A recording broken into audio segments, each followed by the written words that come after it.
was there when I was told this. Music wasn't high and welcome to FL and Talk IFL. And here on my channel I talk about crazy things happening in Hollywood and my good and bad experiences with celebrities. And lately, of course, I've been talking a lot about Blake Lively and Justin Baldoni and all the lawsuits that's going on. And of course I have my opinions about it because I am kind of in the middle of this, so a lot of you know already why I'm so invested in this mess. And that I was mentioned in the New York Times article as being part of the orchestrated smear campaign against Blake Lively. So yesterday, Justin Baldoni filed a lawsuit with 9 other people against the New York Times, basically saying that their reporting was very biased and it's based on altered text messages and things that are taken out of context. And I read all 87 pages and I have my opinions about that. But first I want to make a few things clear. I've talked about this before on my channel that I used to be a teacher, and one of the things that to me was important to teach my pupils was critical thinking. And I think it's so important to mention that now because so many people are jumping on different trains without knowing the facts, and sometimes that's easy to do, to just be a follower and follow the herd. But I beg you, try and look at both sides of what's happening right now, because it's very important, and don't make up your mind about this team or that team. Read the lawsuits and then you can make up your mind. I think there's definitely going to be more lawsuits from Justin Baldoni because he just sued the New York Times. He didn't sue Blake Lively, which I think we will see very soon that he will do. Yesterday, Blake Lively also filed the lawsuit against Justin Baldoni officially in federal court. The other one that she did just before Christmas was just a complaint.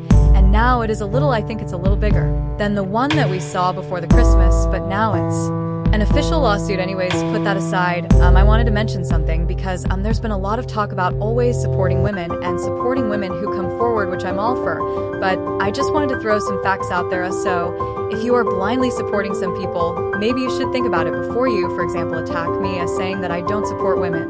So the movie that I interviewed Blake Lively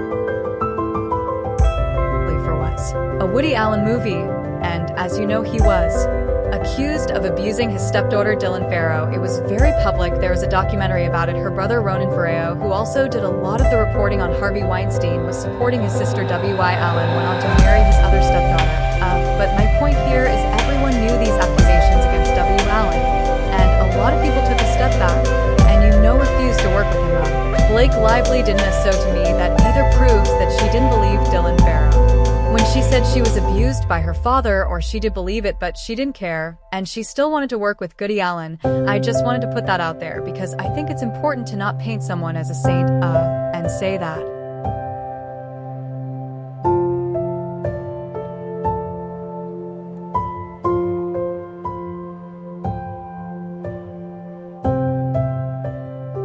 Never have received the interview at the end of the day, because they keep those little tapes and then they give them to you at the end of the day when you've done all your interviews. And I've seen many times that journalists don't get their tape with them when the publicist or someone else isn't happy with the interview. That happened to me on my second interview with Blake Lively. The guy before me, they took his tape away. So that happens. And if I had done something like that, they probably would have taken my tape away. What has seemed to me odd is that they actually let my interview slide, that they did give it to me, and that says to me that they thought that kind of behavior was normal. Why didn't a publisher anyway say, oh, you're not going to get that interview? Because they could do that, but they gave it to me, so for them that was just normal Blake WLY behavior.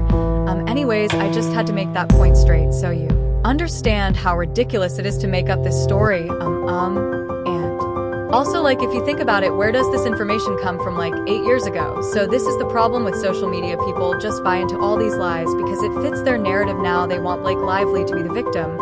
And when my interview shows a bad side of her, people need to make excuses for it to be oh, but it wasn't her fault, it was the journalist. Oh my gosh, it's so dumb.